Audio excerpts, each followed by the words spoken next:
പെട്ടെന്നായിരുന്നു ചെന്നൈയിലേക്ക് പോകണം എന്ന് പറഞ്ഞിട്ട് ഒരു ഫോൺ കോളേ. അതായത് ഇന്ന് ഉച്ചക്കാണ് ഫോൺ വന്നതെന്ന് വിചാരിക്കും. എനിക്ക് പോകേണ്ടത് ഇന്ന് രാത്രി തന്നെ പോകണം. നാളെ രാവിലെ പുലർച്ചെ ആകുമ്പോഴത്തേക്കും, അതായത് മോർണിംഗ് ആകുമ്പോഴത്തേക്കും ചെന്നൈയിലോട്ട് എത്തണം. അവർ പറഞ്ഞ ലൊക്കേഷനിൽ അവിടെ എത്തണം.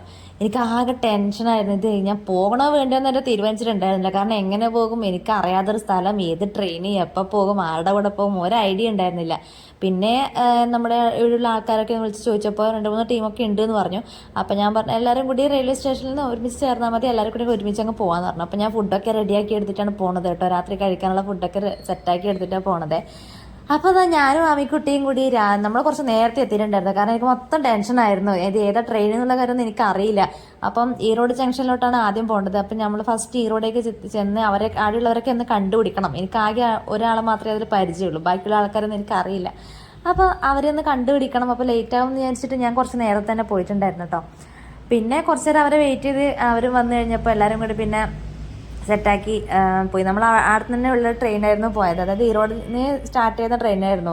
അതായത് ടിക്കറ്റൊന്നും ബുക്ക് ചെയ്യാണ്ട് പോകുന്നതല്ലേ. അപ്പോൾ എന്താ പറയുക, അവിടെ നല്ല ട്രെയിൻ തന്നെ കയറിയിട്ടില്ലെങ്കിൽ ചിലപ്പോൾ സീറ്റൊന്നും കിട്ടില്ല. നിന്നിട്ടൊക്കെ പോകേണ്ടി വരും. ഇപ്പോൾ പിള്ളേരെയും കൊണ്ട് നിന്നിട്ടൊക്കെ പോകാൻ ഭയങ്കര ബുദ്ധിമുട്ടായിരിക്കും.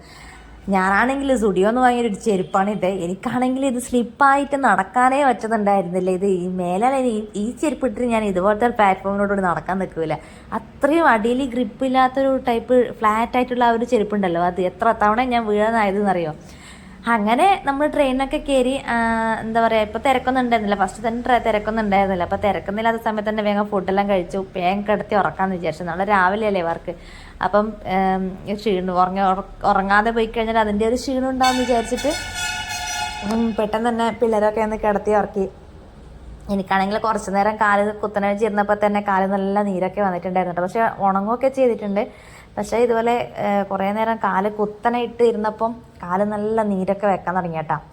അങ്ങനെ ഒരു പുലർച്ചെ 4:45 ആയപ്പോഴേക്കും ചെന്നൈയിലോട്ട് നമ്മൾ എത്തി കേട്ടോ. അങ്ങനെ ചെന്നൈയിൽ നമ്മൾ വണ്ടി ഇറങ്ങി. ഈ ഒരു സ്ഥലത്ത് നിന്ന് പിന്നെ ആൾക്കാരൊക്കെ വേറെ വേറെ സെപ്പറേറ്റ് ആയി കേട്ടോ. അപ്പം എൻ്റെ കൂടെ ഈ ഒരു ടീം മാത്രമേ ഉണ്ടായിരുന്നുള്ളൂ. ഞാനും അവരും കൂടിയിട്ടാണ് പോണത്. അപ്പോൾ ആമിക്കുട്ടിയുടെ ഒരു ഫ്രണ്ട് മെലീന എന്ന് പറഞ്ഞാണ് കുട്ടീൻ്റെ പേര്, അവളും കൂടിയിട്ടാണ്. നമുക്ക് രണ്ടാൾക്കും ഒരേ സ്ഥലത്താണ് പോകേണ്ടത്. അപ്പം ഞാൻ അവരുടെ കൂടെ തന്നെ അങ്ങ് വെച്ച് പിടിച്ചു. എനിക്കറിയില്ല ഇതേതാ സ്ഥലം എന്ന്. സത്യം പറഞ്ഞാൽ ഈ പോകുന്ന പോക്ക് എന്തിനു വേണ്ടിയിട്ട് ഒരു ഐഡിയ മാത്രമേ ഉണ്ടായിരുന്നു. ഇതിനാണ് പോണത് എന്നുള്ള കാര്യം അറിയാം, പക്ഷെ അതിലെന്താണെന്നുള്ളതിൻ്റെ ഒരു ഐഡിയ ഉണ്ടായിരുന്നില്ല കേട്ടോ. അങ്ങനെ ഞാനും അവരും കൂടി, ഞാൻ അവരുടെ കൂടെ തന്നെ അങ്ങ് പോകാൻ തീരുമാനിച്ചായിരുന്നു. എനിക്ക് ഒറ്റക്കൊന്നും പോകാനാവില്ലല്ലോ. അപ്പോൾ അവർ പിന്നെ അവിടെ ഈ ലൊക്കേഷനുള്ള ഒരാൾ അങ്ങനെ നമ്മളെ കൂട്ടാനും വന്നിട്ടുണ്ടായിരുന്നു. പിന്നെ അവരെ കൂടി അങ്ങനെ വെച്ച് പിടിച്ചു കേട്ടോ. പക്ഷെ വണ്ടി ഉണ്ടായിരുന്നു, നമ്മൾ ലോക്കൽ സാധാരണ പോണ പോലെ തന്നെ ചെന്നൈയിൽ നിന്ന് പിന്നെ വീണ്ടും ഒരു ലോക്കൽ ട്രെയിന് കയറി. പിന്നെ അവിടെ നിന്ന് ഇറങ്ങി ഒരു ഓട്ടോ ഒക്കെ പിടിച്ചിട്ടൊക്കെയാണ് നമ്മൾ കറക്റ്റ് ലൊക്കേഷനിലോട്ട് എത്തിയത്.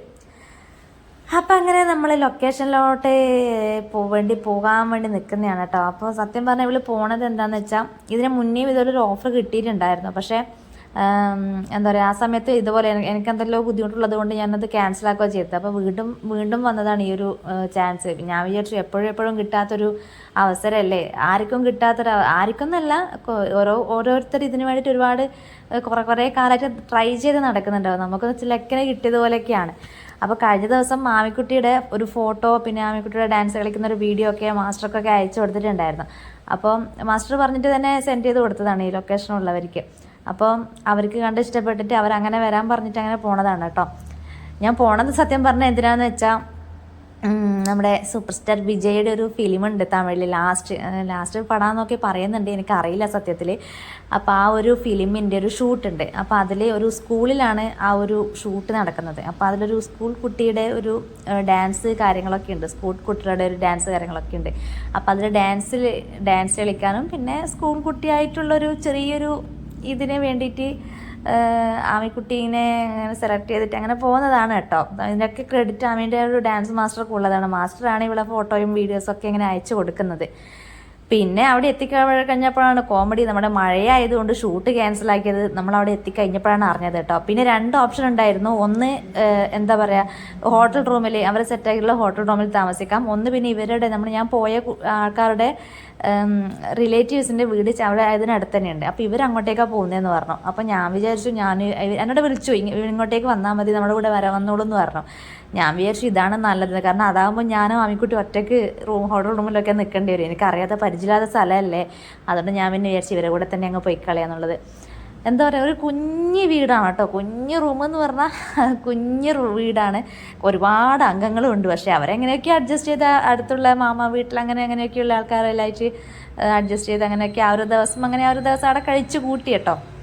നല്ല സ്നേഹത്തോടെ നല്ല രീതിയിൽ അവർ നമ്മളെ സൽക്കരിച്ച് വിട്ടിന് കേട്ടോ. പിന്നെ പുലർച്ചെ 3 മണിക്ക് നമ്മൾ വീണ്ടും അവിടുന്ന് ലൊക്കേഷനിലോട്ട് എത്തി. സത്യം പറഞ്ഞാൽ എന്താ പറയുക, മഴ ഭയങ്കരമായിട്ട് ഇപ്പം കുറച്ചൊന്നും ഒഴിഞ്ഞിട്ടുണ്ടായിരുന്നേ, പക്ഷെ ഭയങ്കര മഴയായിരുന്നു. നമ്മൾ ലൊക്കേഷൻ എത്തുമ്പോഴേക്കും നമ്മൾ സിനിമാക്കാരുടെ കാരവാനും വണ്ടിയും കാര്യങ്ങളൊക്കെ ഇങ്ങനെ എത്തിയിട്ടുണ്ടായിരുന്നു കേട്ടോ. വിജയുടെ കാരവാനൊക്കെ ആയിരുന്നു. അങ്ങനെ കുറേ ഇതൊക്കെ കണ്ടപ്പോൾ ഒരു സമാധാനം, ഭാഗ്യം. ഇന്ന് ഷൂട്ട് എന്തായാലും ഉണ്ട്. പക്ഷേ എന്താണ് ഷൂട്ട് എന്നുള്ള കാര്യമൊന്നും അറിയില്ല. ഷൂട്ട് എന്തായാലും ഉണ്ട് എന്നുള്ള കാര്യം മനസ്സിലായി ഈ വണ്ടിയൊക്കെ കണ്ടപ്പോൾ. നമ്മളവിടെ എത്തിയപ്പോൾ ഇങ്ങനെ ലൈറ്റൊക്കെ സെറ്റാക്കി അവർ അതിനുള്ള കാര്യങ്ങളൊക്കെ റെഡിയാക്കുന്നേ ഉണ്ടായിരുന്നല്ലോ. അപ്പോൾ നമ്മൾ കുറച്ച് നേരത്തെ എത്തണമായിരുന്നു. അങ്ങനെ പുലർച്ചെ ഒരു 3:30 മണിക്ക് നമ്മൾ വീണ്ടും ലൊക്കേഷനിലോട്ട് എത്തി കേട്ടോ. പക്ഷേ സത്യം പറഞ്ഞാൽ നമ്മൾ വിചാരിച്ച പോലുള്ള ഷെഡ്യൂൾ വീണ്ടും നമുക്ക് ഡേറ്റ് തരുകയാണ് ചെയ്തത്. ഇവർ കൂട്ടിയിട്ട് പോയിട്ടുള്ള ഇവിടെ ഡാൻസിനുള്ള ഇതിന് വേണ്ടിയിട്ടാണ് പോയത്. പക്ഷേ ഡാൻസിനുള്ള ഇതിൽ ഷെഡ്യൂൾ വീണ്ടും തരുകയാണ് ചെയ്തത്. കാരണം ഭയങ്കര മഴയായിരുന്നു. ഇവർക്ക് ഔട്ട്ഡോർ ഷൂട്ടായിരുന്നു ചെയ്യേണ്ടത്. അപ്പോൾ ഈ ഔട്ട്ഡോറിന് വേണ്ടിയിട്ട് ചെയ്യണമെന്നുണ്ടെങ്കിൽ മഴയായതുകൊണ്ട് അത് നടന്നിട്ടുണ്ടായിരുന്നില്ല. അപ്പോൾ അത് കുറച്ച് നേരം മഴ ഒക്കെ പോകുന്നൊക്കെ വിചാരിച്ച് വെയിറ്റ് ചെയ്തു. പിന്നെ ഇവർക്ക് ഇങ്ങനെ അവരുടെ എന്തെങ്കിലും ഇങ്ങനെ പറയുന്നത് കേട്ടു, ലൈറ്റിൻ്റെ പ്രശ്നം, ലൈറ്റ് ഇല്ലാത്തതുകൊണ്ട് മഴയായതുകൊണ്ട് ഇങ്ങനെ ഔട്ടർ ഷൂട്ടിന് വേണ്ടിയുള്ള സെറ്റിങ്സ് ഒന്നും റെഡിയാക്കിയിട്ടില്ല. അപ്പോൾ ഔട്ടർ ഷൂട്ട് നടക്കില്ല. ഈ ഓഡിറ്റോറിയം ഈ സ്കൂളിനുള്ളിലുള്ള എന്തൊക്കെയോ സംഭവങ്ങളൊക്കെ ഉണ്ട്. അപ്പോൾ ഈ കോളേജ് സ്റ്റുഡൻസും സ്കൂൾ സ്റ്റുഡൻസും ഒക്കെ ഉണ്ടായിട്ടുള്ള ചെറിയൊരു പരിപാടിയാണ് കേട്ടോ. അപ്പം അങ്ങനെ കുറേ ഇഷ്ടം പോലെ ആൾക്കാരുണ്ടായിരുന്നു കേട്ടോ. കോളേജ് സ്റ്റുഡൻസ് ഇഷ്ടം പോലെ ഇങ്ങനെ ഷൂട്ടിങ് കാണാനൊക്കെ വന്നിട്ടുണ്ടായിരുന്നു. അങ്ങനെ നമ്മളിത് ഷൂട്ടൊക്കെ കഴിഞ്ഞ് തിരിച്ച് വീണ്ടും നാട്ടിലോട്ട്